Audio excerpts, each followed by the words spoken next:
Morning y'all, and welcome to the Max Life. I wanted to show y'all what I just pulled out of the freezer. Can anybody take a guess what this is?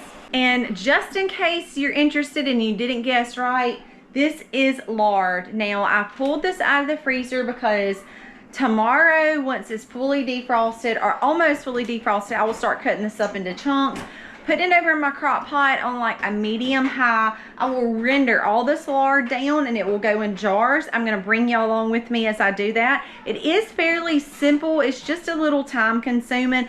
But before I get into any projects that I need to do today, I am having a play date with the kids.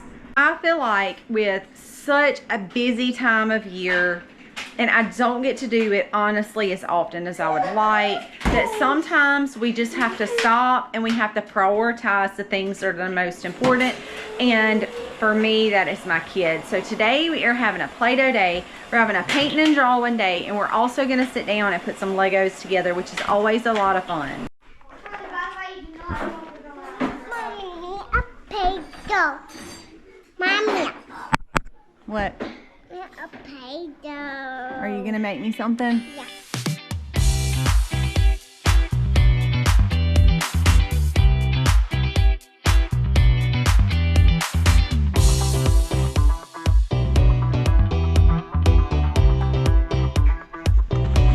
What kind of book did you get, Ellie?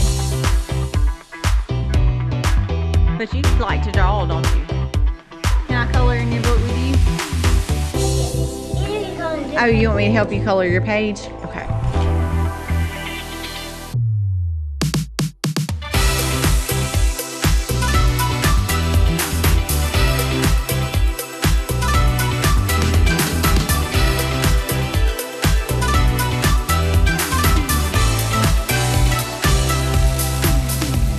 One of the things that I'm excited about is this.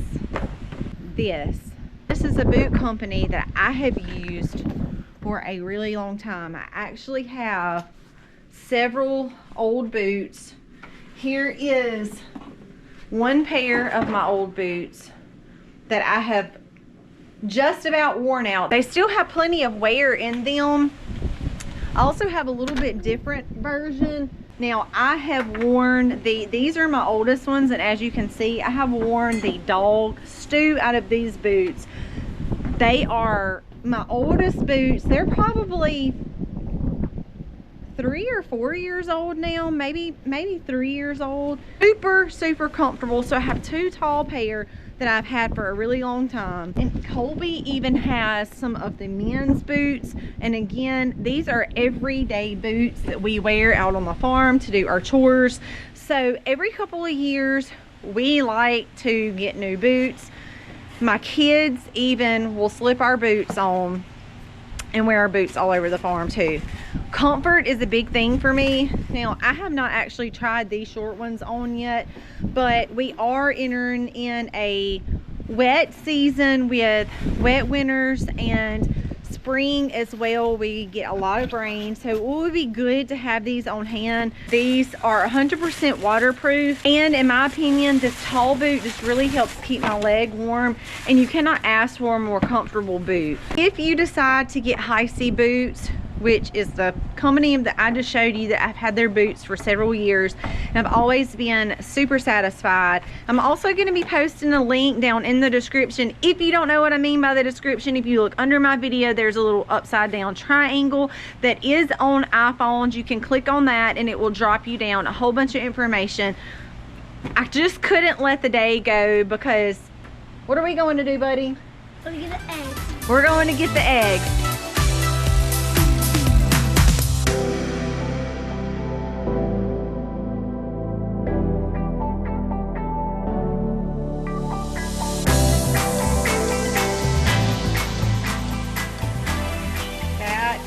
Bucket full of beautiful compost. We are winding down the day. We've had a fun day. It's been a long day. I actually had several projects, including my laundry room and a couple of pieces of furniture, which is why I still have stain on me, that I needed to take care of today because we've kind of been rearranging. I was able to get that piece of furniture. I needed to resand the top off somebody got a little creative and did some artwork on my furniture. Like 2 years ago. So I sanded that down, re-stained it, and polyurethaned it, which is, again, why I'm covered in stain. But my shelf is in here cooking. We have some pork chops in the oven and some chicken quarters cooking as well. We are winding down the day. I have to finish the day with getting the laundry off my table. This will be the last piece of furniture that I do tomorrow. It's gonna our foyer that's upstairs. That's where that will go.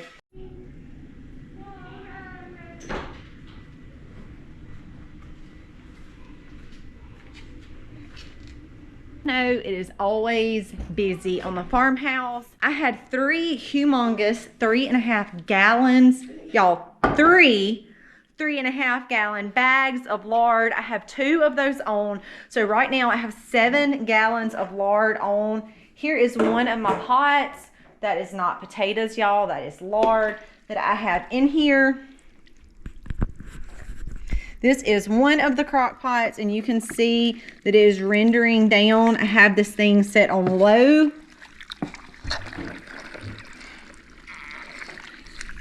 Every now and then, I just come give this thing a stir. Same with my other 2 crock pots. Tonight, we are having spaghetti for supper, so I have actually already fixed that. Some of the pigs that you've seen us move into the barn have found themselves new homes. So 3 of those are going today to a new home. I also want to show y'all this crock pots here. There are 2 more crock pots of lard rendering down.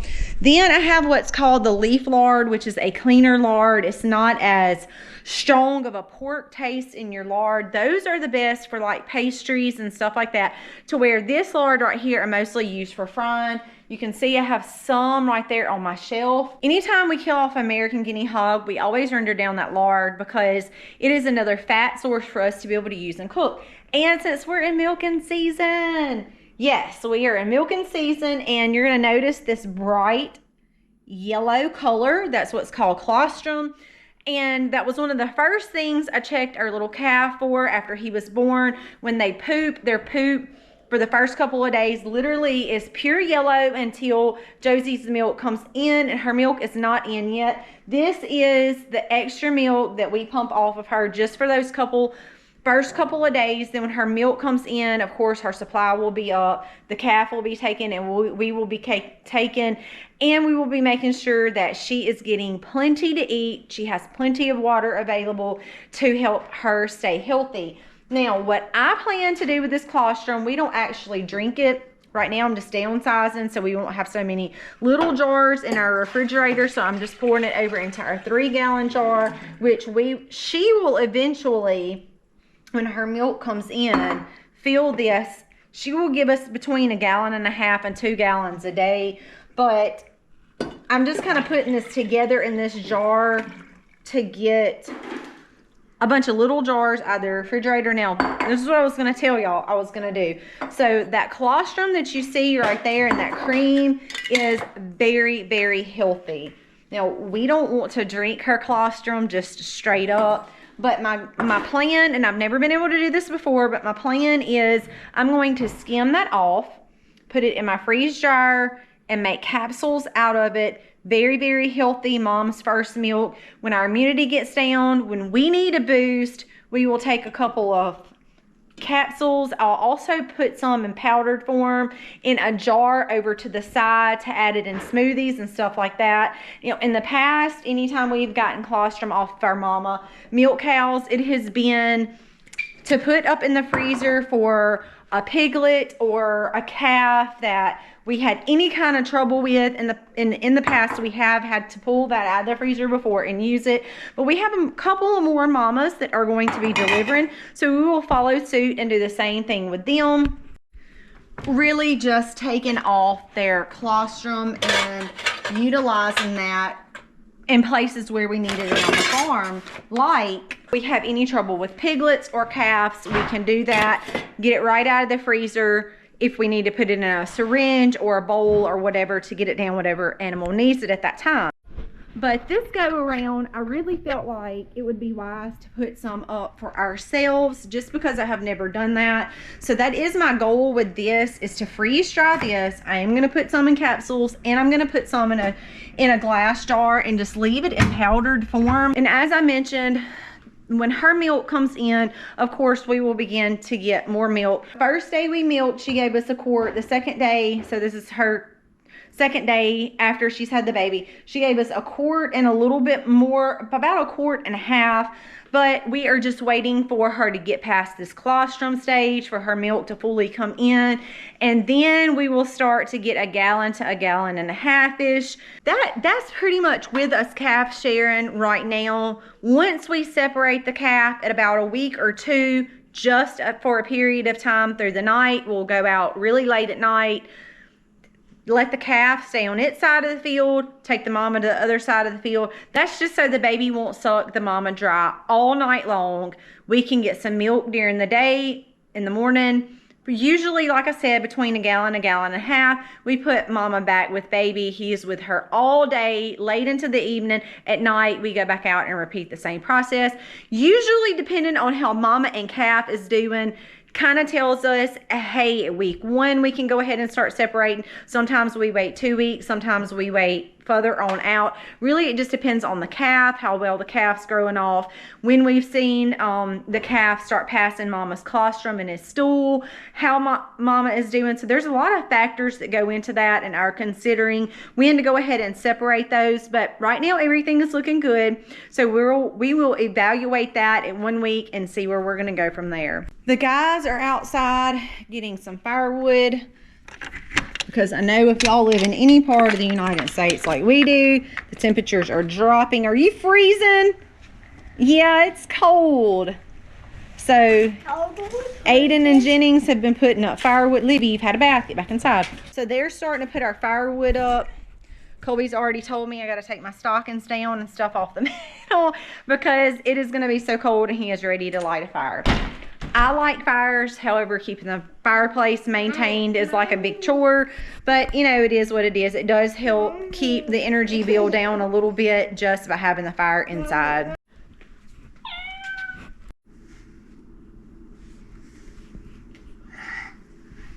Hey, who did your hair, Libby? Sayla did your hair. Did you take one side of it down? Yeah. I can see that. Are these your animals? You love playing with animals?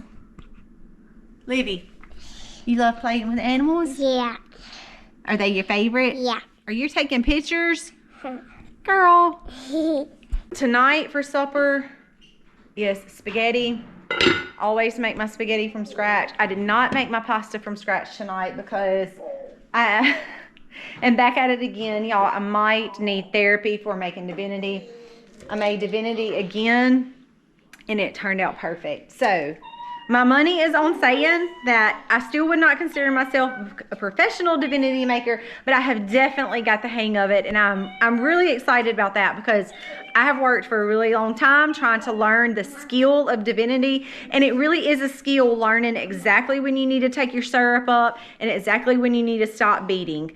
That is something you just have to kind of learn from experience, and yes, I finally have it. Once I finish my lard, I just wanted to tell y'all this real quick because if you've never rendered lard and you're even thinking about or considering doing it, or even if you really don't want to do it, you just want to know how to do it, here is a quick breakdown of how you do your lard. So this will stay on low for me overnight. Periodically, until I get ready to go to bed, I will just come in here and give it a gentle stir. As it renders down, it turns into this liquid in the bottom, and I will just keep kind of stirring that around. Once this has fully rendered down and it's pretty much all liquid except for sometimes pieces of meat into your lard, and that's okay. I mean, it basically just cooks, but obviously I don't want that. What then I do is take a big bowl and a strainer, and I strain all of this off. Once I have all of my crock pot cleaned out, I'll put my lard back over in my crock pot and get it back up warm. I'll always make sure mine's really warm. Then I take, you see that I have a lot of empty jars over here. That's because these have all had food in them And I did just recently come through and reorganize my shelf, which really needed it. But you see I have all of these empty jars. I will come and start gathering empty jars, put them in a huge water bather, and bring my water to a full rolling boil and make sure that all my jars are very sterilized. Then I will clean my lids really good, drop them over in some hot water. Once I have hot but not boiling. Once I have done that, my jars are done sterilizing. I will bring them over here, put them on my counter. I will get a measuring cup and scoop out and pour into my jars, filling my jars up. I will put a lid and a ring on. So my jars are hot, my lid is hot, my lard is hot. Screw it on until a good level of tightness. Then I'm gonna take my jar and flip it upside down. I will do several jars flipped upside down, leave them upside down for about 5 minutes. Then I will come back and flip them all back over. Now, what that heat does to that inner seal, let me see if I just have an old one right here. That rubber seal, the heat is going to allow that to go ahead and melt to the jar when I flip it back over, and it begins to cool down over time. This will be fully sealed. There's no reason to hot water bath. There's no reason to pressure can. And then as you can see, when I check my lids, this is lard from last year. When I check my lids, it is fully sealed down. That is as easy as it gets, y'all. Take my sterilized jars. After my lard has been fully rendered down and is in a liquid state, I pour that liquid over into those hot jars, put a hot lid on them, flip them upside down, my lid will seal, and ta-da, you're done. It is literally that easy. Now, honestly, I say it is that easy. It is that simple, but it is a process. It does take time and it does take work. Lard is oil, so I do make sure that my lids, I do the same process as I would canning. You need to make sure that your rims are real clean. Otherwise, your lids will not seal properly and your jar will not be fully sealed. So I do make sure to take those extra steps. If you spill any from here to there, of course, it's like you're cleaning up a big oil grease. And it just takes time going through all the jars and doing all the steps, washing all the dishes. So it is just that simple. But it is a little time consuming and it does involve some work, but it is always worth it. Knowing that I have this source of oil over on my shelf that is shelf stable really for years to come. All I have to do is walk across the kitchen and grab that when I'm ready to cook. I know where it come from. I know how it was rendered down. I know how it was canned and everything about it. And that is the best news of all. You ain't cold, are you? Not anymore. Not anymore? You've been working? You come inside and then come back outside, you'll realize how cold it is. That's a wrap on today, y'all. Hope y'all enjoyed hanging out with me in the kitchen. I was just kind of sharing what goes on here on Real Farm Life. Things that just happen every day. Cooking, of course. Candy making is a plus. Putting up milk and putting up lard, those are things that you don't see people do every day, but it is something that you will see us doing every day here at the Max. God bless and happy homesteading, y'all.